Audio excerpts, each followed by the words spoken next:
La única vocación clara que he tenido toda mi vida es que quería ser madre. Nunca me planteé la idea de que mis 2 hijos fueran a tener síndrome de Down. ¿Qué es lo primero que se te pasó por la cabeza? Pero yo tengo claro que si Dios me ha mandado a esta niña es porque vamos a ser capaces de hacerlo bien. No de hacerlo, de hacerlo bien. Pero una vez en torno a un vídeo, una persona que me escribió: qué horror, 2 dedos defectuosos. A la gente le dicen: estás embarazada, tienes un niño con síndrome de Down. Y en lugar de preocuparse por ver en qué consiste el síndrome de Down, lo que hacen directamente es pensar en el aborto. En el momento que tú crees que tienes derecho a tener un hijo, te crees que tienes el derecho a tener el hijo que tú quieres, no el que te viene. ¿Cómo vas a traer al mundo a un niño que no va a ser feliz? ¿Tú quién eres para afirmar que una persona por el hecho de tener síndrome de Down no va a ser feliz? ¿Tú quién eres para quitarle la vida a otro? ¿Cómo podemos justificar el aborto de una persona por cuestión de cómo es? No lo puedo entender. Quiero que la gente vea que mis hijos son maravillosos, que son 2 niños más, que su papel en el mundo es el papel de cualquier otra persona. Yo quiero simplemente que la gente no se sorprenda al ver 2 personas con síndrome de Down trabajando en un supermercado. La sociedad española os ayuda mucho, ¿no?, al discapacitado adulto, pero al discapacitado por nacer se aconseja abortarlo. Es peligroso esto, esta ideología que nos está comiendo y que solo nos hace pensar en nosotros. Me da la sensación de que nos estamos alejando tantísimo de lo que en realidad somos como personas, que me da miedo pensar en cuál va a ser el futuro del mundo y el futuro de mis hijos. A la de 3. Antes de empezar con la entrevista, informaros que ya están disponibles las entradas para El Despertar, el mayor evento cultural del siglo que estamos montando. Será el 17 de enero. Las entradas las tenéis en el link en la descripción. En el caso de vivir fuera de España, no os preocupéis porque también tenemos entradas en streaming. Os esperamos. Mariana de Ugarte, ¿qué significa que la felicidad no entiende de cromosomas? Bueno, yo creo que es bastante sencillo. Para mí la verdadera felicidad la he descubierto a la hora de crear a mi familia, y está compuesta, pues, además de por mi marido, por mis 2 hijos, ¿no?, que tienen síndrome de Down, ambos con un cromosoma extra. Al final yo con ellos he vivido un aprendizaje tremendo. Yo creo que incluso podría decir que el aprendizaje más grande, ¿no?, que he tenido durante toda mi vida. Y es que realmente el amor todo lo puede y todo lo supera. Y en mi caso lo que he superado ha sido el miedo tan grande que tenía a la discapacidad, que tenía, pues, a lo desconocido. Siempre hablo que al final yo creo que no hay un miedo mayor que eso, ¿no?, que enfrentarte a algo que no conoces. Y sin embargo el amor, gracias al amor, ha sido lo que me ha hecho ver todo lo maravilloso que puedes encontrar incluso dentro de la discapacidad. Cuando todo el mundo a día de hoy creo que intenta separarse de cualquier dificultad, yo ahí es donde he encontrado el verdadero valor de la vida y lo más importante que tengo. Entonces, realmente la felicidad no depende de quiénes somos, no depende de lo que podamos producir, de lo que podamos aportar, sino que el valor de cada uno reside en nosotros mismos y puede dar la mayor felicidad al que tiene enfrente. Hoy nos acompaña Mariana de Ugarte, graduada en Turismo y profesional de la organización y coordinación de eventos.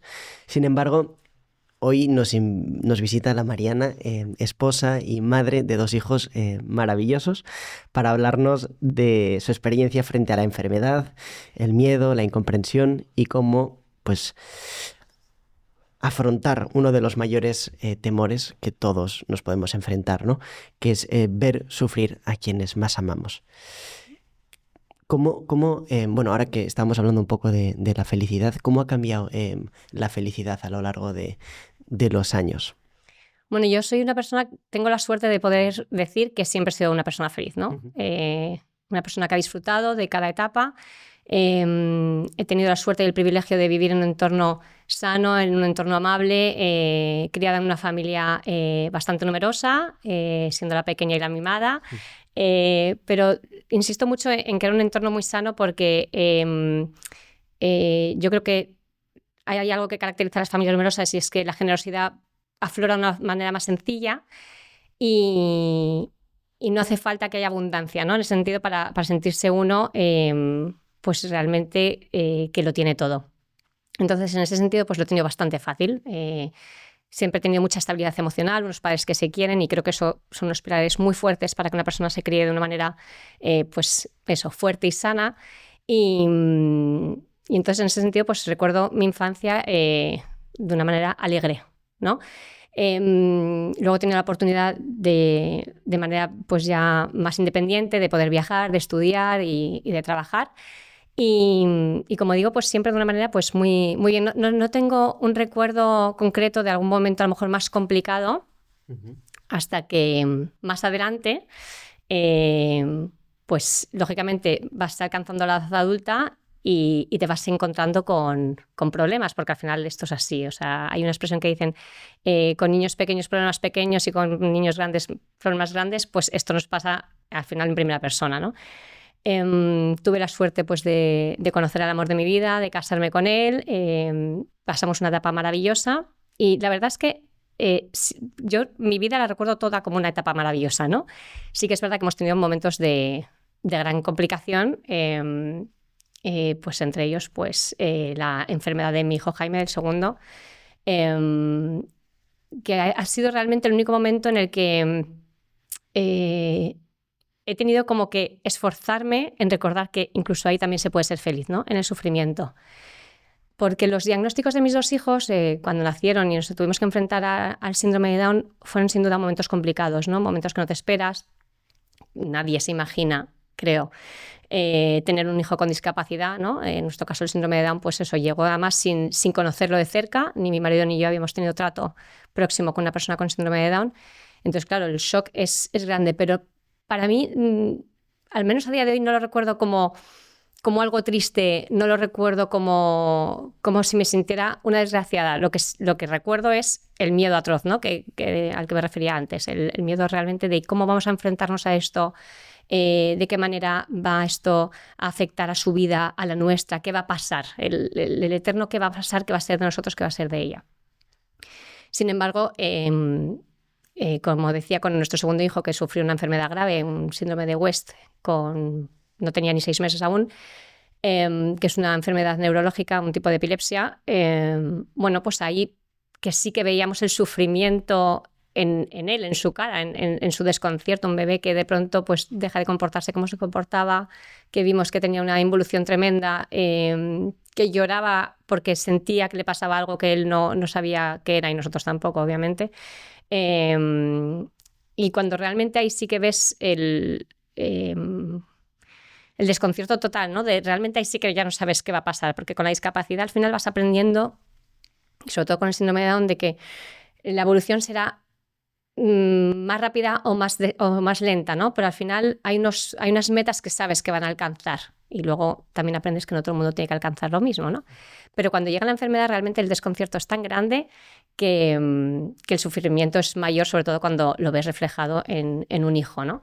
Entonces aprendí que el sufrimiento realmente peor o el mayor sufrimiento que podemos tener no es el que vives en primera persona, sino cuando al que más quieres es el que está sufriendo en sus propias carnes. Pero bueno, también he aprendido que ese sufrimiento tan tremendo se puede convertir en algo mucho mejor. O no es que se pueda convertir en algo mucho mejor, sino que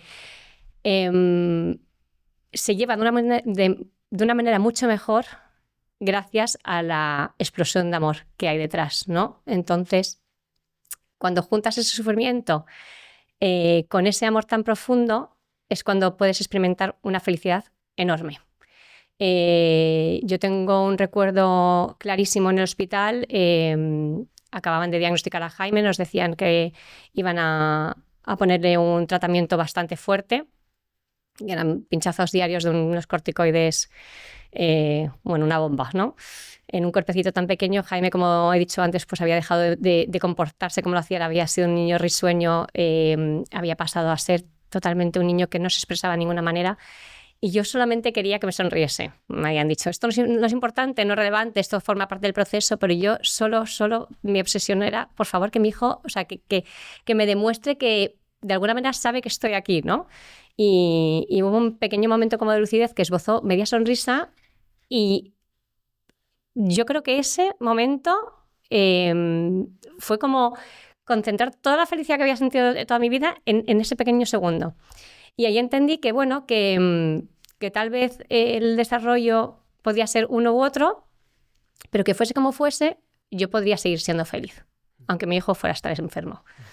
Es curioso porque son como sentimientos un poco opuestos, ¿no? El sufrimiento, la felicidad. La gente se cree que no se puede, que no va de la mano, que el que sufre no puede ser feliz y están totalmente equivocados. O sea, realmente en el sufrimiento se puede encontrar la felicidad y, de hecho, puede ser la clave para experimentar a veces la felicidad más plena. Como sabéis, a la D3 hemos tenido esa misión de tratar de, en una sociedad líquida, pues a través de nuestros invitados, transformarla y formar a la sociedad. Entonces, este 17 de enero... 17 de enero de 2026. Estamos organizando el mayor evento de transformación cultural del siglo. Se va a llamar El Despertar porque queremos provocar un despertar interior y exterior en toda la gente que vaya. Hemos detectado 3 problemas: falta de vínculos, precariedad laboral. La falta de propósito. La gente no sabe muy bien por qué hace las cosas. Formando criterio propio, conociéndonos a nosotros mismos, encontrando propósito, creando comunidad. Queremos ese cambio social y lo vamos a hacer a través de ponentes, que son la mayoría invitados que han pasado por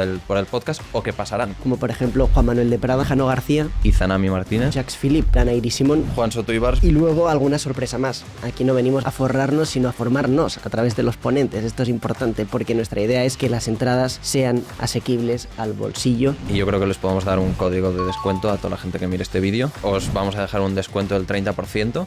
17 de enero de 2026, en el Palacio Vistalegre en Madrid, habrá el mayor evento de transformación cultural del siglo. ¿Y crees que el hecho de ser la pequeña de 8 hermanos o el hecho de tener una gran vocación a ser madre, pues de alguna manera te fue preparando para todo lo que iba a venir? Sin ninguna duda. Yo siempre lo digo, o sea, la única vocación clara que he tenido toda mi vida es que quería ser madre. Y de hecho, en el libro lo explico, que yo siempre he tenido una sensación y es que yo no sabía cuándo iba a ser madre, ni cómo iba a ser madre, ni con quién iba a ser madre, ¿no? Pero tenía como la sensación de que mis hijos estaban y que estaban esperando que yo fuera a buscarlos a algún sitio.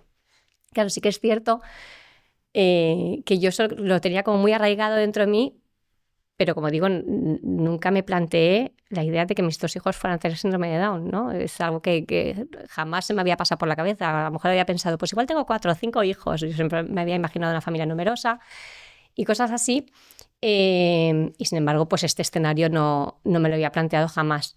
Pero no tengo ninguna duda de que esa vocación tan arraigada dentro de mí fue la que me ayudó a enfrentarnos y aceptar el diagnóstico de una manera serena. O sea, mucha gente le llamaba la atención cómo mi marido y yo nos habíamos tomado el diagnóstico de Mariana, ¿no?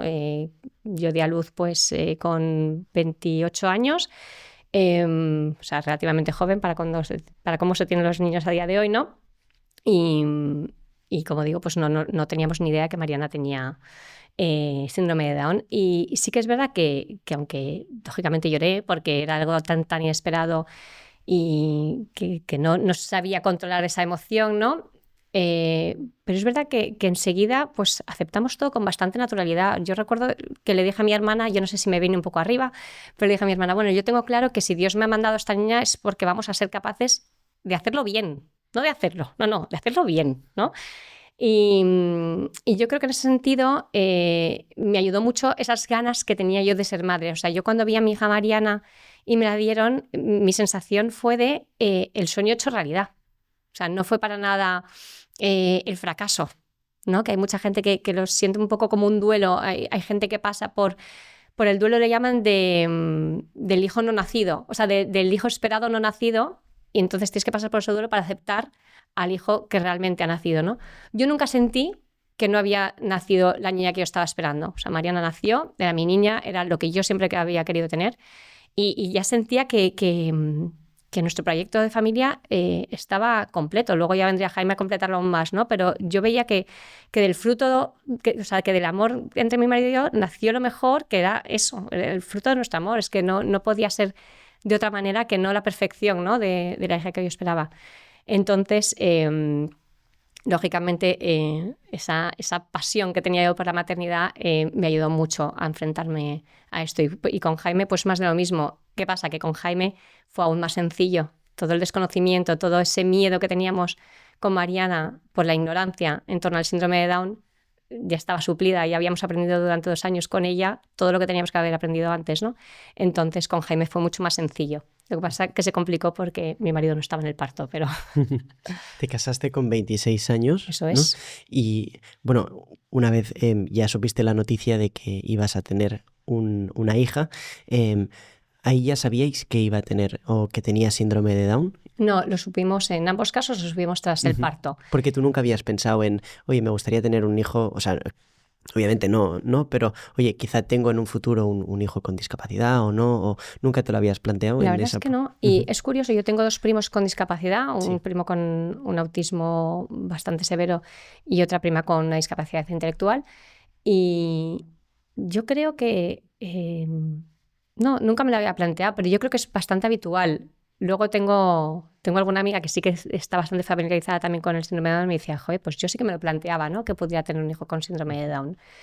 Yo no. Y de hecho, durante el segundo embarazo tampoco. O sea, yo no sé si es que pecaba un poco, a lo mejor, de inocente en ese sentido. Y además es curioso porque durante el embarazo de Mariana sí que tuve un embarazo bastante vigilado, porque hubo un momento que se vio que tenía un ventrículo cerebral un poco más grande de las medidas que entran en los parámetros habituales. ¿Eso en qué mes? Esto fue en la semana 20, o sea, a mitad del embarazo, justamente. Entonces se activó un protocolo de más seguimiento, ¿no? Y ahí fue la primera vez que se me habló a mí de amniocentesis. O sea, yo entré en una ecografía en una clínica privada, un ambiente un poco hostil, la verdad. Pero bueno, me hacen la prueba, no dicen nada, yo con mi marido sin tener ni idea de nada. Al final, tu primer embarazo no sabes nada. Y de pronto me dice, no, ventriculomegalia cerebral. Me empezó a decir como palabras. Entiendo que todas eran bien enlazadas en una frase, pero yo oía cosas, ¿no? Entonces, ventriculomegalia cerebral, amniocentesis, síndrome de Down, otras malformaciones, como cosas así. Y yo decía, pero esta señora que me está hablando. Y entonces, tal cual, me dijo, mira, y yo, pero vamos a ver, ¿me lo puedo explicar? Claro, ya nerviosa, temblorosa. Y dice, mira, tu hija tiene un ventrículo cerebral más grande de lo que debería, esto puede ser sintomatología de alguna malformación cromosómica, síndrome de Down, te podemos hacer una amniocentesis y así tú ves lo que haces. Pasa por el mostrador, que yo creo que hay hueco ahora mismo para hacértela. Claro, la amniocentesis supone un riesgo de pérdida del bebé. O sea, es cuando pinchan. Sí, ¿podrías explicarnos qué es una amniocentesis? Es una prueba diagnóstica en la que se tiene que pinchar, se hace una punción para extraer material para poder analizar pues si hay algún tipo de, pues hacer un análisis genético al fin y al cabo. Y es peligroso. Y es peligroso. Esa punción supone, pues no sé si es a día de hoy un 1% de riesgo de pérdida del bebé, de aborto. Que será un porcentaje muy bajo para quien lo considera así. Para mí es bastante, o sea, ya es que poner en riesgo, ¿no?, la vida de mi hijo, pues para mí es bastante alto. Entonces, claro, yo lo primero que pensé fue, yo me tengo que ir de aquí, tengo que hablar con mi ginecólogo y hablar con alguien que realmente me ponga un poco en situación, ¿no? Entonces, recuerdo ese día terrible, porque claro, salimos mi marido y yo de ahí espantados, horrorizados, yo llorando y a ver qué va a pasar. Y en cuanto hablamos con mi ginecólogo, me dijo que en el 80 y pico % de los casos esta ventriculomegalia cerebral se corrige durante el embarazo, o sea que es algo que es bastante frecuente, ¿no? O sea, cuando surge esto dice, efectivamente puede ser sintomatología de algo, pero que sepas que en el 87% de los casos no es sintomatología de nada, es que esto ha crecido antes de lo que debería y luego ya como que entra en consonancia con lo demás, ¿no? Pero bueno, aún así me dijo, mira, vamos a hacerte una segunda ecografía, vete a esta otra clínica que es una persona de mi total confianza y tal. Y me hicieron efectivamente una ecografía de 2 horas, 2 ginecólogas, y estaba todo perfecto. O sea, eso efectivamente estaba más grande de lo habitual, pero el resto de parámetros que suelen indicar, que suelen ser parámetros, o sea, indicadores, perdón, marcadores de una posible alteración genética, estaban todos bien. Y esto en concreto no es un marcador. Entonces, la ginecóloga de esta otra clínica, que también era una clínica privada, en la que también hacían pruebas diagnósticas con amniocentesis, pero que sin embargo era una persona sensata, desde mi punto de vista, me dijo, mira, no hemos visto nada más que pueda indicar que haya algún tipo de alteración. La niña por lo demás está perfectamente. Te vamos a hacer un análisis de sangre por si acaso hubiera algún tipo de virus, como el citomegalovirus o el parvovirus, que son virus que pueden afectar al embarazo, ¿no? Y dice, y luego, si quieres, se te podría hacer una amniocentesis. Y además me explico muy bien, mira, la amniocentesis es así, tú eres una niña que tienes una morfología muy buena para pinchar, es delgadita y tal. Dice, sin embargo, me dijo la ginecóloga así, me dice, yo no creo que sea necesario. Dice, porque lo demás está bien. Pero si quieres, que sepas que tienes esta posibilidad. Yo tenía muy claro que no me la quería hacer y más aún pues viendo que el resto de parámetros estaba bien, ¿no? Y siempre insisto mucho en que aquí la decisión es del paciente, o sea que yo luego tampoco podría haberle echado en cara a la ginecóloga que me recomendó que me lo hiciera o que no me lo hiciera, porque aquí la decisión era mía. Entonces nada, seguimos adelante con el embarazo y efectivamente en la semana 32 la ventriculomegalia había desaparecido y todo estaba perfectamente. La sorpresa fue que cuando Mariana nació, pues nació con síndrome de Down. Pero claro, ¿qué pasa? Que la niña nació con síndrome de Down y no se había visto durante el embarazo. Yo hablé con la ginecóloga esta, porque además en su día pues escribió una carta que más tarde se publicó, en la que yo le daba las gracias por no haber visto que Mariana tenía síndrome de Down, ¿no? ¿Y por qué? Pues porque si probablemente hubieran visto durante el embarazo que Mariana tenía síndrome de Down, habría vivido el embarazo bastante más angustiada. Claro. Lo que se viene del embarazo es que la niña estaba sana. Y mi única preocupación en esta vida es que mis hijos estén sanos y que sean felices. Porque al final el sufrimiento físico es muy duro. Entonces yo decía, que estén sanos. Si están sanos, ya lo demás yo me encargaré para que lo demás sea más fácil, ¿no? Ahí yo puedo intervenir en el aspecto emocional, en el aspecto psicológico. Tal vez yo pueda influir, pero en el aspecto físico, ¿no? En la enfermedad yo no puedo hacer nada. Entonces, claro, nació Mariana, una niña perfectamente sana, redondita, una perla, le decía a mi madre. Y me dijeron, ¿tienes síndrome de Down? Bueno, pues fue un shock, fue una bofetada. Por supuesto, pero es que estaba conmigo, estaba bien. Entonces, claro, yo enterarme que mi hija tiene síndrome de Down cuando ya la estoy cogiendo, cuando ya la tengo en brazos, cuando veo que está bien, que pude darle el pecho y demás, frente a haberme enterado durante el embarazo que no sé qué va a pasar, que no sé cómo van a hacer, que no sé si va a tener algo más asociado, pues yo lo agradecí muchísimo, la verdad. Porque al final... es que cuando lo ves, lo tocas, no es lo mismo. Mira que en el embarazo lo sentimos muchísimo, pero claro, hasta que no pasas el parto, ¿no? La angustia, yo creo que hubiera sido mayor. Así que se lo agradecí enormemente. Ella luego me contestó, sin embargo, diciendo que según ella había un poco fracasado, ¿no? en su labor de diagnóstico. Yo no estoy para nada de acuerdo, porque además... Yo insisto mucho en que los diagnósticos prenatales, o sea, a día de hoy hay muchísima tecnología que ayudan a diagnosticar muchísimas cosas, pero lo que le pasa a cualquier ser humano no depende de otro. Me refiero desde el nacimiento, ¿no? O sea, que mis hijos tengan síndrome de Down no es culpa de nadie. De hecho, para mí, o sea, es que no es un problema, ¿no? Pero incluso si un niño nace con algún tipo de cualquier otra discapacidad, no es culpa del médico que el niño tenga una discapacidad o no. Surge porque surge, ¿no? Entonces, bueno, que se pueda ver o no se pueda ver, bueno, pues sí, ahí sí que se puede agradecer a los médicos, que se pueda diagnosticar antes o después. Pero insisto mucho en esto porque bueno, luego hay muchísimos problemas de denuncias y todo esto, porque a lo mejor no se ha podido diagnosticar una cosa u otra.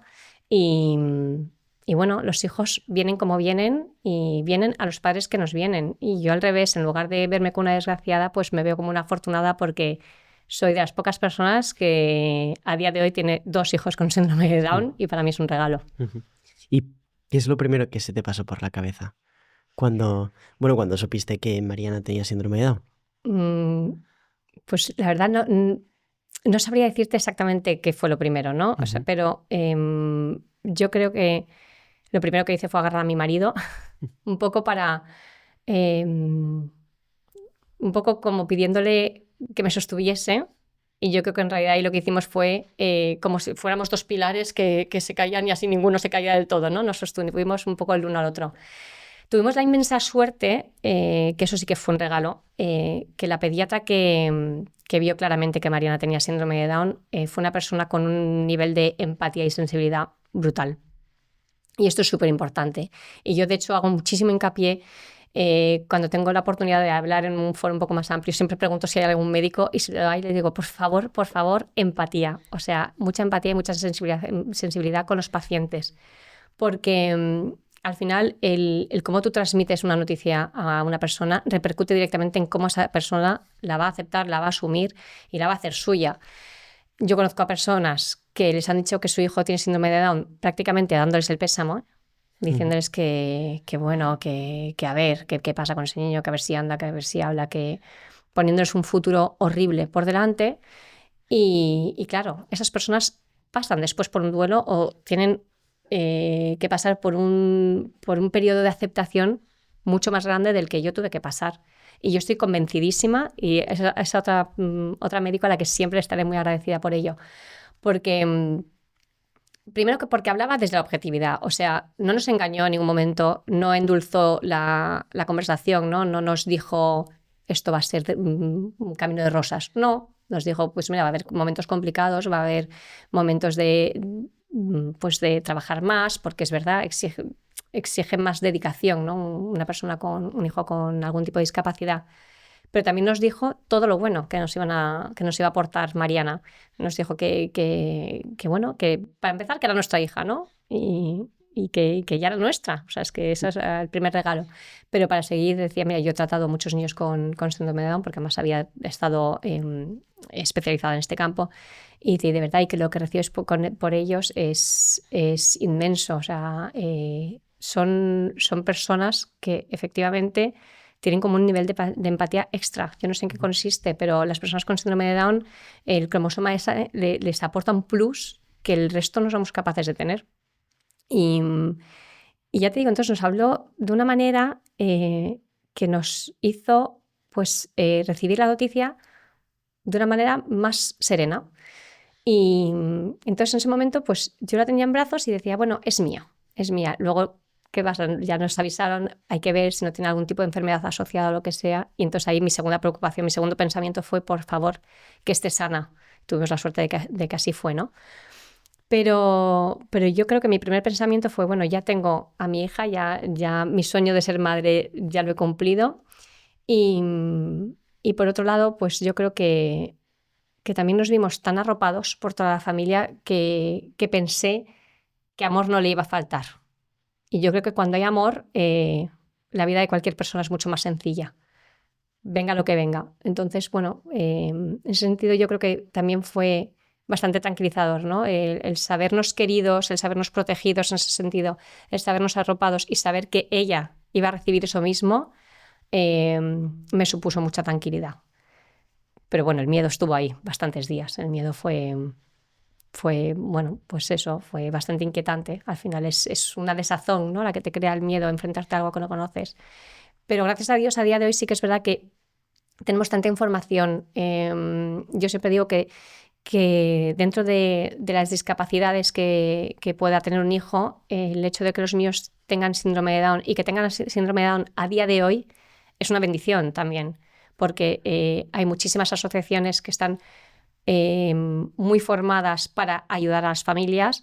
Hay muchísimos profesionales que están perfectamente formados para ayudar a nuestros hijos, tanto a nivel educativo como a nivel médico. Hay muchísimos profesionales que luchan por los derechos y la inclusión de las personas con discapacidad. Entonces, todo esto llega a sucedernos hace 40 años y otro gallo hubiera cantado probablemente, ¿no? Entonces, realmente también hay que... yo soy una persona muy agradecida, la verdad. Entonces, y soy muy de ver el lado bueno de las cosas. Uh-huh. Y en ese sentido, esto se lo digo muchísimo a mi marido, lo hablamos un montón. Digo, qué suerte tenemos de tener a nuestros 2 hijos hoy, con todas las posibilidades que tenemos. Mariana, has hablado ahora de tu marido. De alguna manera, el hecho de haber pasado estas cosas con él te han hecho darte cuenta de que, bueno, efectivamente era él. Esto lo has mencionado en alguna entrevista, ¿no? Sí. Sí, o sea, además es curioso, yo a mi marido lo conocí bastante rápido, empezamos a salir juntos y nuestro noviazgo duró 1 año. O sea, a los 6 meses dijimos que nos casábamos. Tuvimos la suerte de que la suerte entre comillas, nuestro noviazgo fue a distancia y hablamos mucho. Al final es lo que tiene, ¿no? Cuando estás a distancia lo que haces es tirarte al menos 1 hora de Skype todos los días y es pum, pum, pum, pum.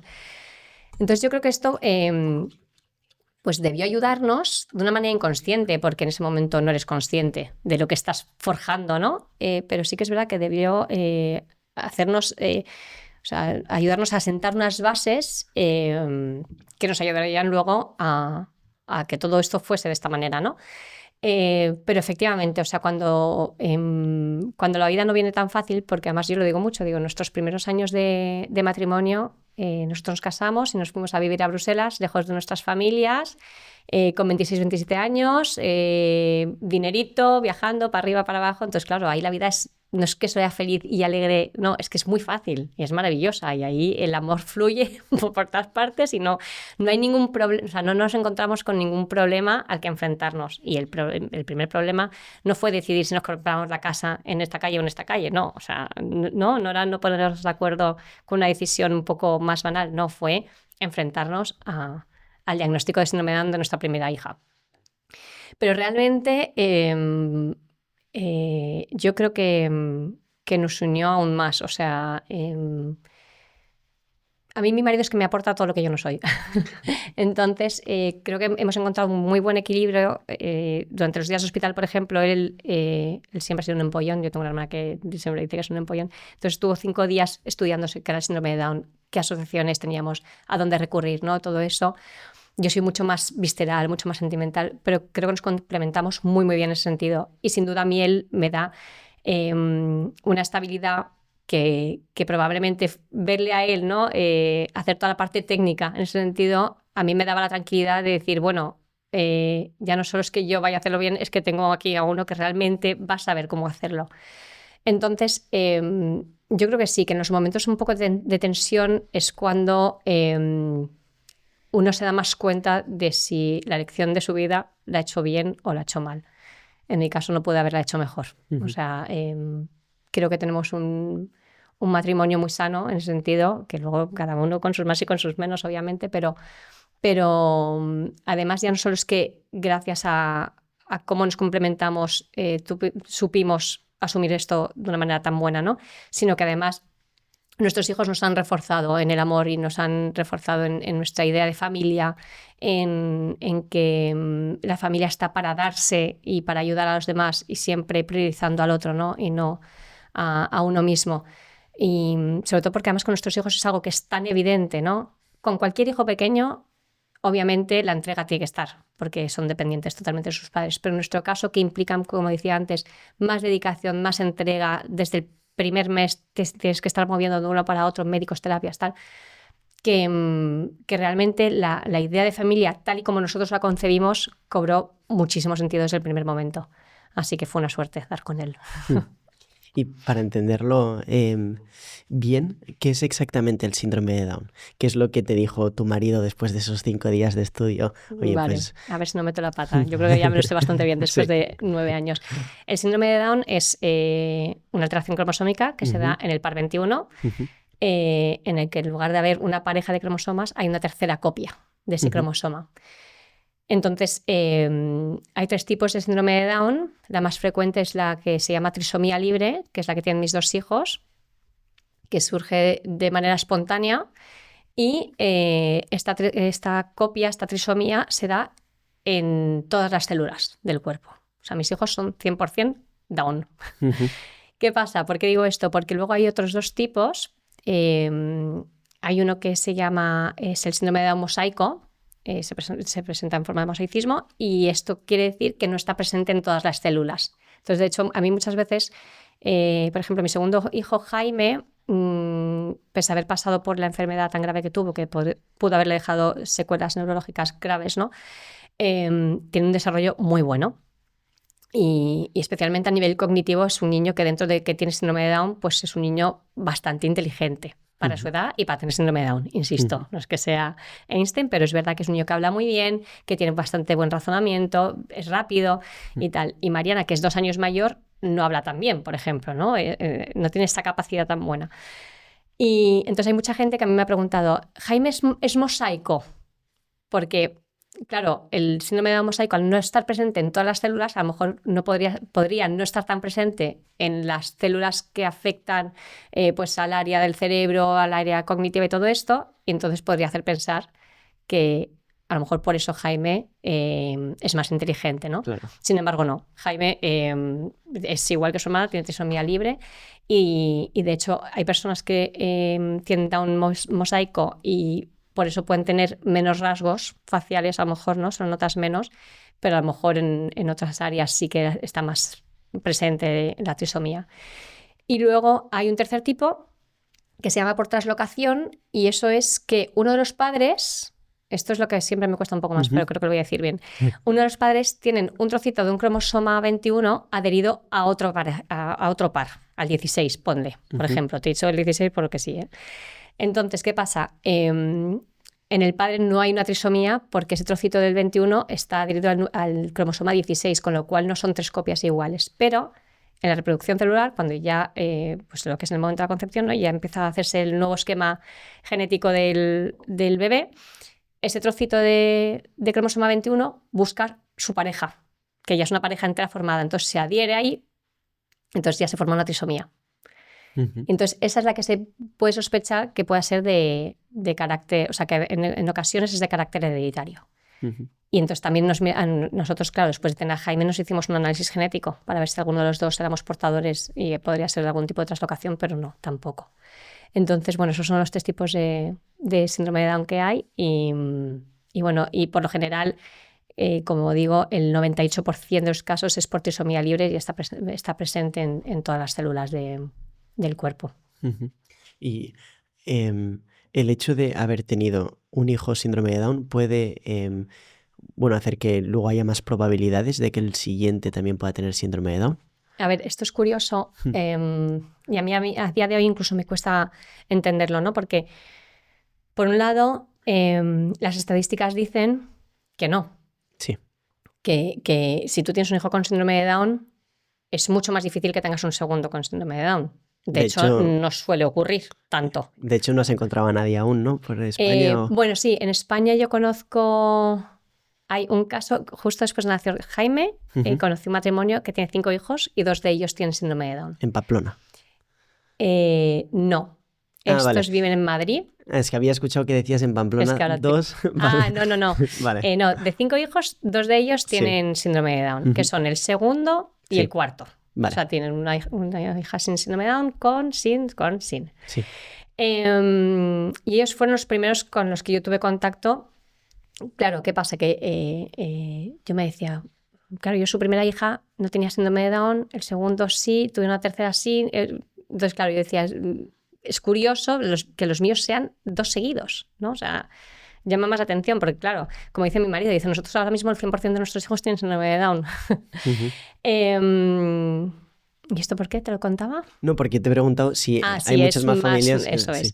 Pero bueno, estadísticamente es como más difícil tener 2 hijos con síndrome de Down que uno, ¿no? Sí. Entonces, por un lado te dicen, o sea, yo por ejemplo, después de tener a Jaime, me planteo si tengo un tercer hijo, a ver si también me va a tener síndrome de Down. Entonces, claro, por un lado los genetistas me dicen, no, hombre, no, eso es o sea, la estadística está muy por debajo, ¿no? de esta posibilidad. Sin embargo, el triple screening, que es una prueba que te hacen en la semana 12 de embarazo, es una prueba que en realidad lo que son las pruebas médicas como tal es una analítica de sangre y una ecografía, que es cuando se mide el pliegue nucal, el hueso nasal, diferentes marcadores, ¿no? Y de ahí sacan unos resultados con los que sacan una probabilidad. Que a mí en el caso de Mariana me salió una entre 10.000, o sea, de libro. Yo, una entre 10.000, pues me tocó la una, pero bueno. El caso es que ahí sí que te cuenta, si tienes ya un hijo con síndrome de Down, te cuenta que tienes antecedentes. Entonces eso te suma puntos y entonces esa probabilidad aumenta. Con lo cual, por un lado te dicen la estadística es muy baja de que tengas más hijos con síndrome de Down, pero por otro lado te toman el antecedente como puntuación que aumenta la probabilidad de que tengas otro hijo con síndrome de Down. Entonces, la verdad es que aún sigue sin quedarme muy claro. Pero sí que es cierto que yo después de haber tenido a Jaime, pues hemos hablado con diferentes genetistas, ¿no?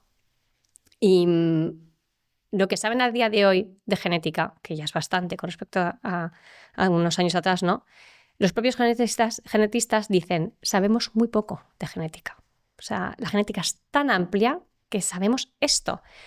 Entonces, realmente, porque claro, nuestra cosa era, somos nosotros, porque mi marido dice, tú y yo somos una bomba de relojería y hacemos niños con síndrome de Down, ¿no? Pero realmente no, o sea, lo que hemos visto por pruebas médicas de genética es que no es cosa nuestra. Sin embargo, un genetista de bastante prestigio nos decía, bueno, es que a lo mejor sí, pero no sabemos verlo aún. O sea, sabemos tan poco de genética, en realidad ahora se está empezando a estudiar que si la trisomía puede venir dada por el espermatozoide o por el óvulo, pero que no se vea, no sé qué, una serie de cosas que dice, igual dentro de 10 años te llamo y te digo, oye Mariana, que ya sabemos por dónde vamos a seguir mirando, porque claro, somos un caso un poco curioso, ¿no? O sea, atraemos un poquito la atención de los genetistas, somos apetecibles, pero bueno, realmente no sabemos si realmente, a día de hoy ya te digo, no soy capaz de entender si realmente la probabilidad aumenta o baja de si podríamos tener a lo mejor un tercero con Down. Claro. Y no sé si es muy pertinente, pero claro, uno se plantea tener más hijos teniendo en cuenta que, o sea, tú siempre, por lo que tengo entendido, has querido tener una familia numerosa. Sí, o sea, pues como buena hija de familia numerosa y como una persona que siempre ha querido tener una familia numerosa, pues me lo sigo planteando, obviamente. Lo que sí que es cierto, y con esto yo me quedo un poco tranquila, ¿no? En ese sentido, es que, por un lado, es que yo mi vocación de madre la veo realizada, o sea, no tengo ninguna carencia por no tener un hijo sin síndrome de Down, ¿no? En ese sentido estoy muy satisfecha con los regalos que Dios me ha dado en forma de hijos. Y por otro lado, el carnet de familia numerosa ya lo tengo. Mis hijos a nivel administrativo cuentan por 2. Entonces, bueno, en ese sentido me quedo tranquila. Si tuviera más hijos, pues encantada. Viniesen como viniesen, lógicamente. Yo no puedo entender cómo, por ejemplo, en el embarazo de Jaime, pues se me planteó a lo mejor hacer una miocentesis para ver si había algo más, ¿no? Y en ese caso tomar la famosa decisión de seguir adelante o no con el embarazo. No puedo entender cómo una persona puede plantear a otra abortar un hijo después de tener un primero, ¿no?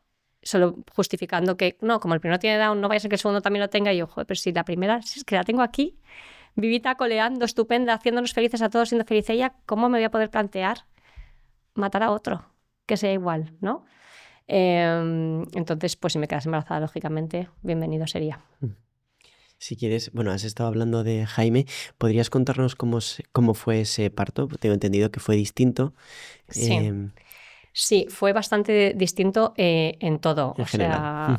Desde la localización hasta los acompañantes. Mi marido es militar, entonces se tuvo que ir de misión a Dakar, estando yo embarazada. Así que yo me fui con mis padres, era verano, me fui con mis padres a Galicia. Entonces ya el ginecólogo que me llevaba en Zaragoza, que tenía bastante ya confianza con él, pues no me pudo atender en el parto y demás. Fue un parto que fue más, o sea, yo lo recuerdo más desagradable en sí, pero porque tampoco me hizo un buen efecto la epidural, en fin, es cosas ya que pueden pasar en cualquier sitio, ¿no? Pero sí que es cierto que cuando Jaime nació, yo lo vi clarísimo que tenía síndrome de Down. O sea, me lo pusieron encima y ¡ay, qué guapo, qué guapo! Yo sí, pero el pediatra, que venga el pediatra. No, mujeres, el pediatra ya vendrá, si el niño está estupendo. Yo no, por favor, que venga el pediatra porque el niño tiene síndrome de Down. ¿Cómo te diste cuenta tan rápido? Pues es que lo vi, o sea, le vi la cara y lo vi igual que su hermana. ¿Y ellas no lo veían? Nada, no lo vieron. O sea, el ginecólogo, los ginecólogos, hay diferentes tipos de ginecólogos, pero este en concreto sacó al niño y dijo, hala, hasta luego, se fue. Sí. Y las matronas, que son las que tienen más experiencia con estas cosas, me decían, ¿pero qué dices? Y yo, no, que el niño tiene síndrome de Down. Me dice, pero si es guapísimo. Y yo, no, guapísimo, todo lo que tú quieras. Efectivamente, le digo, pero el niño tiene síndrome de Down. Entonces, bueno, pues vino el pediatra, un pediatra que no hablaba muy bien español porque era extranjero. Yo le hablaba de síndrome de Down, me dice, bueno, hay grados, y yo le decía, no hay grados en el síndrome de Down, porque justo es de las primeras cosas que te enseñan cuando vas a una asociación Down es, no hay grados en el síndrome de Down. O sea, en el síndrome de Down pasa pues como entre tú y yo y Einstein, ¿no? O sea, ¿qué abanico hay, ¿no? ¿Qué espectro hay ahí de inteligencia, de capacidades y tal? Pues con el síndrome de Down igual, o sea... entonces en realidad lo que me estaba intentando hablar era de que a lo mejor era síndrome de Down mosaico, porque es verdad que Jaime era un niño que despistaba mucho. O sea, yo de hecho lo vi clarísimo en el paritorio, y cuando subí a la habitación que me estaban esperando mis padres, que mi madre estaba como un flan, fíjate tú, mi madre había tenido 8 hijos, Jaime creo que era el número 20 o 19 de nietos, o sea, en fin, por partos había pasado unos cuantos, pero estaba mosqueada. Yo no sé en qué consiste, pero algo le enturbiaba. Y el caso es que a medida que se iba pasando el tiempo y yo me tenía que enfrentar a mis padres y decirles que creo que tiene síndrome de Down, yo se lo dije, pero enseguida empecé yo como una fase de negación. O sea, empecé a buscar a Jaime en lugar de buscar lo que yo había visto en el paritorio, ¿no? Que eran los ojos rasgados y tal, buscaba donde no tenía rasgos. O sea, en el síndrome de Down hay unos rasgos físicos que suelen tener la mayoría de personas con síndrome de Down. Hay muchos que no los tienen, todos, ¿no? Pero, por ejemplo, los pliegues de la mano pues no son iguales, tienen normalmente 2. Las orejas las tienen más bajas, los ojos, bueno, es lo típico. ¿Lo típico? Los ojos los tienen más rasgados, ¿no? La nariz pues es más chata, cosas así. Entonces, después de decirles a mis padres que quería que tenía síndrome de Down, empecé yo a decir a mi padre, ay papá, que yo creo que acabo de liarla, que estoy sugestionada después del parto de Mariana, porque fíjate, Jaime tiene tabique nasal, que Mariana tenía un botón, mira tú las manos las tiene bien, el pie no tiene el pie de sandalia, en fin, yo decía todo lo que, porque de alguna manera, yo esto luego me he dado cuenta después, con el tiempo, ¿no? Pero realmente yo lo que estaba ahí haciendo era un poco protegerme, no de la idea de que tuviera síndrome de Down, que eso me daba igual, sino de la idea de que Jaime podía tener algún tipo de enfermedad. Porque con Mariana, acto seguido después de decirnos tiene síndrome de Down, hay que mirar que no tenga ninguna patología asociada, porque es muy frecuente. Entonces, ¿sí? claro, sí, o sea, cardiopatías, problemas digestivos suelen venir, es bastante frecuente. ¿Y por qué? ¿Por algún...? Bueno, pues cosas de síndrome de Down. Igual que o sea, a lo largo de su vida pueden desarrollar también algunas patologías que se suelen dar más. Pues no sé si el 37 o el 40% de los niños con síndrome de Down suelen nacer con una cardiopatía. Sí que es cierto que estas cosas se suelen ver durante el embarazo, porque además te miran mucho. Pero bueno, con Mariana me dijeron eso, yo me quedé con la cantina de aquello. Entonces con Jaime, mi pensamiento era, tengo 2 hijos con síndrome de Down, es imposible que los 2 hayan nacido perfectamente sanos, porque 2 de 2 ya con síndrome de Down era bastante heavy.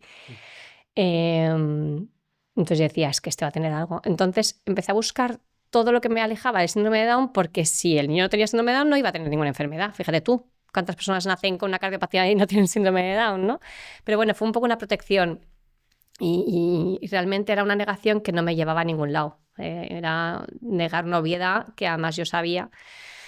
Y entonces recuerdo perfectamente llamar a mi marido desde Dakar, el pobre, videollamada, y por lo visto mi marido lo vio clarísimo, yo no me atrevía a decirle nada, hasta que ya pues me enfrenté y dije, oye, pues José Luis, que yo creo que el niño tiene síndrome de Down. Me dice, ¿tú lo crees? No, o sea, es de cajón.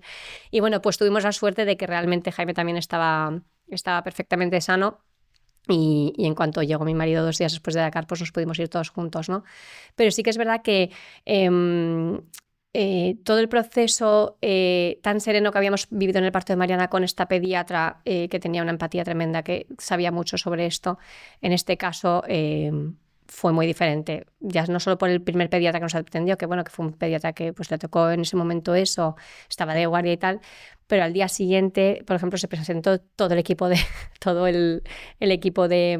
pediatría, 5 pediatras. Mira, es que nos han dicho que parece que tu hijo tiene síndrome de Down y que tienes otro. Y yo sí, me dice, ¿pero tú dónde vienes? Y yo, ¿cómo que de dónde vengo? Pues yo de mi casa. O sea, por lo visto llamó a la ginecóloga que me había llevado los últimos meses. Hija, ¿cómo no avisaste? Y la otra, pues es que yo tampoco vi nada. O sea, y era todo como intentar no buscar culpas, ni mucho menos, pero estaban tan sorprendidos que tuviera 2 hijos con síndrome de Down que era como, esto no tiene razón de ser, ¿no? Hay que buscarle una explicación. Y yo decía, bueno, pues es que ha pasado lo mismo que pasó en el primer parto, ¿no? O sea, yo hubo un momento que me encontraba como intentando poner un poco de serenidad a todos aquellos que me tenían que dar serenidad a mí, pero incluso mi pobre madre que estaba como en un momento de, pobre, o sea, es que yo me pongo en su lugar. Pues lo que decía yo antes, ¿no? El ver sufrir a un hijo es lo más difícil. Pues yo creo que mi madre ya estaba pensando, ¿y ahora esta cómo lo va a hacer con otros 2? Pues te planteas escenarios. Entonces yo era, mamá, tranquilízate porque con Mariana ha ido fenomenal, pues con Jaime también. A los pediatras diciéndoles, no pasa nada, a mí decirme que el niño está bien y yo me voy tan contenta, aquí no va a pasar nada. O sea, era como, ¿sabes? Un poco mostrando tranquilidad porque en el fondo yo estaba tranquila. O sea, realmente yo sentía que pues eso, que había nacido mi segundo hijo, que no quería ser menos especial que su hermana, así que vino pisando fuerte también y que realmente pues nuestra familia estaba creciendo de una manera peculiar y que no me esperaba, pero que estaba creciendo, que al final era lo que queríamos mi marido y yo. Así que en cuanto llegó él, pues esa serenidad como que se hizo completa y ya pues pudimos empezar otra vez nuestro camino, ¿no? Retomar por ahí. Mariana, hay, bueno, mucha gente que habla de los niños con síndrome de Down como, bueno, niños que son ángeles, ¿no? Niños eternos. ¿Tú qué piensas de esto? Que hay que borrar esa imagen por completo. Yo entiendo que hace 40 años una familia se encontraba con un niño con síndrome de Down y no tenía a lo mejor la información que tenemos a día de hoy. Entiendo que había una sobreprotección porque el miedo era atroz, la discapacidad a nivel social no se veía como se ve a día de hoy, ¿no? Pero a día de hoy, gracias a Dios, pues tenemos muchísimos recursos que ya no solo a niveles médicos, ¿no? Como decía antes, sino a nivel educativos. Las personas con síndrome de Down son personas que tienen una discapacidad intelectual. Una discapacidad intelectual no significa que vayan a ser niños toda la vida. Son personas que crecen, que se pueden desarrollar en todos los aspectos vitales de una manera u de otra, pero se pueden desarrollar igual. De hecho, a nivel físico, morfológico, se desarrollan igual que cualquier otra persona, ¿no? Y entonces hay que educarles. Hay que educarles como a cualquier otra persona y en todos los aspectos. O sea, a nivel curricular en el colegio, que lleguen hasta donde puedan llegar, pero que los límites los descubran ellos, ¿no? O nosotros con ellos, pero que no seamos nosotros quienes se los impongamos. A nivel afectivo sexual hay que educarles. No se puede dejar esa parte de lado, que eso es algo que... Mira, nunca he hablado de esto y es algo que creo que es muy importante y gracias a Dios cada vez a los padres nos dan también más ayuda y más formación en este sentido, ¿no? Pero a nivel afectivo sexual, las personas con discapacidad intelectual se les ha anulado por completo. Y bueno, o sea, se les ha anulado...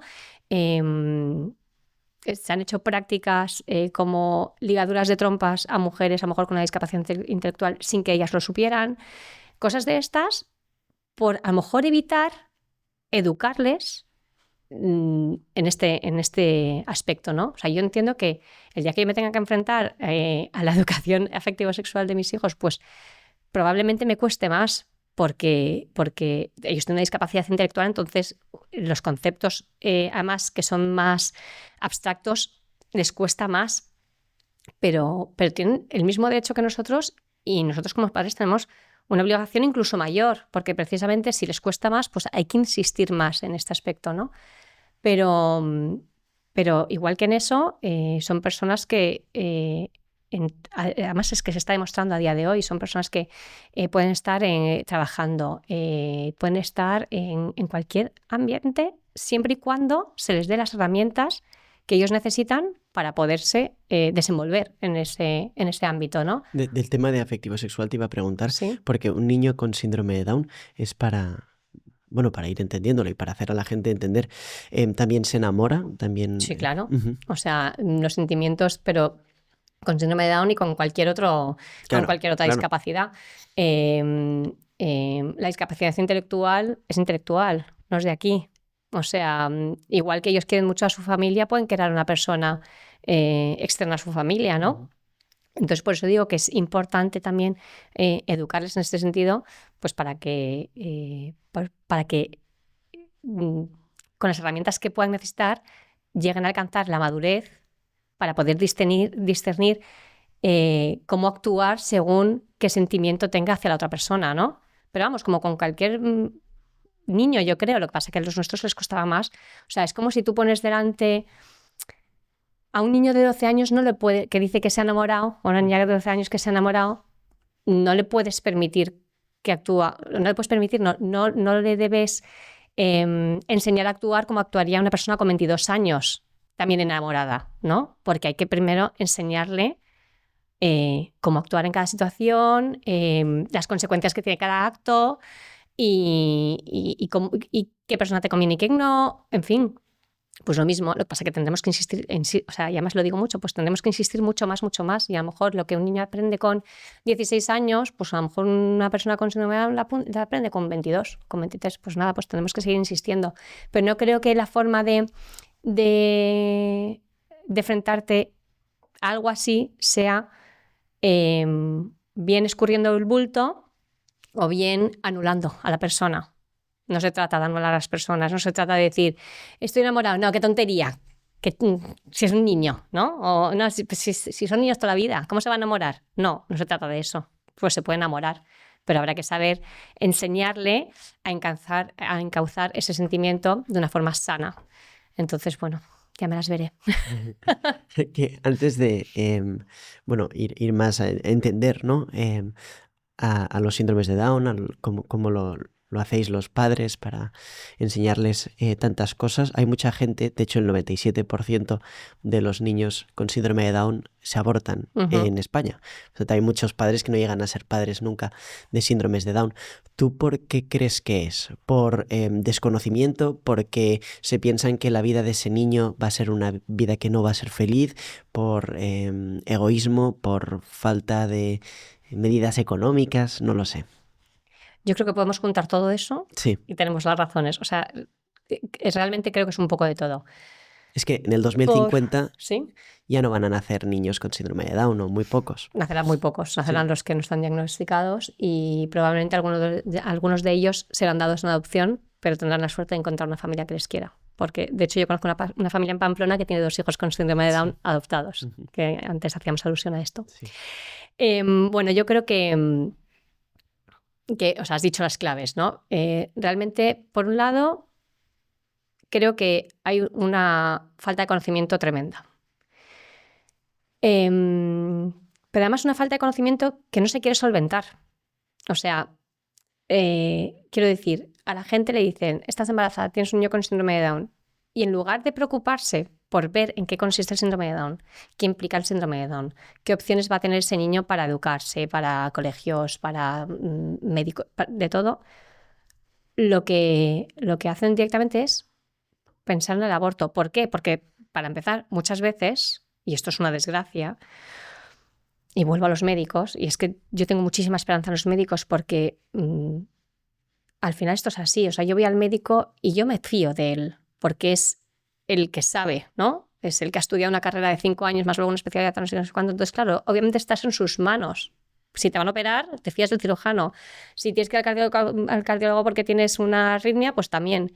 Y en este caso, si un ginecólogo que está ahí para dar vida, para ayudarte, no para dar vida, sino para ayudarte a traer vida al mundo, te está diciendo, esto no lo hagas, porque te vas a amargar la vida, pues tú dices, pues es que este señor sabe más que yo. Entonces, claro, por un lado están los médicos que yo creo que no se quieren mojar, ¿no? En este sentido, que dicen, estas son tus opciones, tú haz lo que tú quieras. Por otro lado está el miedo horrible a la discapacidad porque no saben lo que implica. Por otro lado está un niño con discapacidad es muchísimo trabajo, es muchísimo dinero, es muchísimo tal, yo vivo fenomenal, yo no quiero dejar de viajar. O sea, por otro lado está el egoísmo, que yo creo que hoy en día es la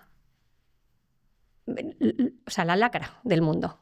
Yo creo que la gran mayoría de los problemas mundiales sociales vienen del egoísmo.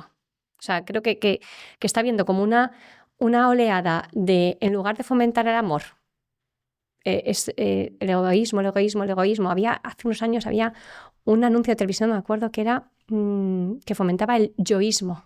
Y yo es que vamos encima a invitarnos la palabra, que ya no es egoísmo, no, yo, y yo, y ya está. Entonces, claro, una persona que piensa en sí misma, si le dices que va a tener un hijo que encima va a requerir mayores cuidados, mayores atenciones, mayor entrega, pues si me dan un plan B, que es no tengo este y ya tendré otro, pues tiran por ahí. Entonces, claro, está todo eso. Luego está también el tema económico, efectivamente. Nuestros hijos requieren mayor gasto económico. Esto es así, requieren una serie de terapias y demás que no requiere un niño al uso. Pero sí que es verdad que tenemos la suerte, al menos en España, que muchas veces son insuficientes, pero en nuestro caso hemos visto cubiertas prácticamente todas las necesidades terapéuticas de nuestros hijos gracias a las ayudas que hay, tanto autonómicas como estatales. Entonces, bueno, las ayudas económicas ayudan. O sea, esto es así, ¿no? O sea, realmente me refiero que muchas veces nos quejamos de que son insuficientes porque es verdad que, por ejemplo, la atención temprana se acaba con 6 años, lo que pasa es que luego recibes por otro lado tal. Pero bueno, hay ayudas, ¿no? Que hay otros países en los que tú con tus circunstancias. Entonces, en ese sentido, a nivel social, se puede mejorar, pero recibimos ayudas económicas que vienen fenomenal para la familia. Entonces, bueno, yo creo que sobre todo se basa más en el miedo al desprendimiento, ¿no? Al darse a los demás. Pero es que, claro, también estamos en un momento social en el que la gente se cree que tener hijos es un derecho. Y además que si yo quiero, lo tengo. No me quiero meter en berenjenales tal, pero es que estamos en un momento así. Es que yo quiero, y da igual cuáles sean mis circunstancias, que yo si quiero tener un hijo lo voy a tener. Con 60 años, con lo que sea, sí. Con lo que sea. Es que no me quiero meter más porque...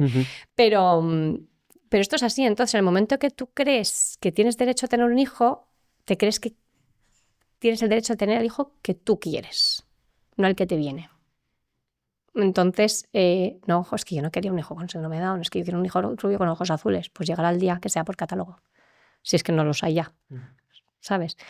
Entonces, claro, si tu idea de tener hijos es esa, yo el año pasado en una conferencia decía, es que parece que tener un hijo a día de hoy o ser padre es parte del currículum. Soy CEO de una startup. Es que empezaba así la conferencia. Soy CEO de una startup, he hecho 2 Ironman y soy el papá de Manolita y fulanito. Pues no.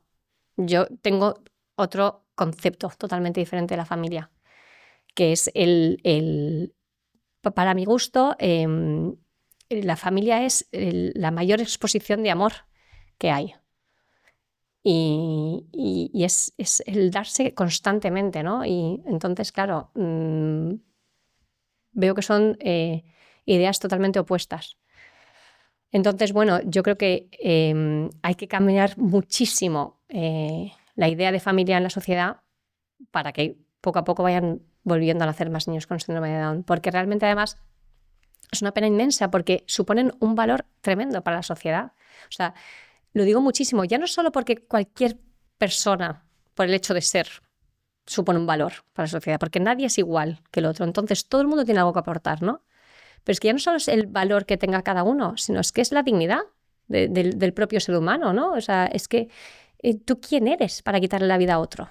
O sea, ahora que estamos rodeados de guerras, de masacres, de tal, y estamos todo el día condenando eso, ¿cómo podemos justificar el aborto de una persona, de cualquier persona, ojo, pero es que encima aún más por cuestión de cómo es?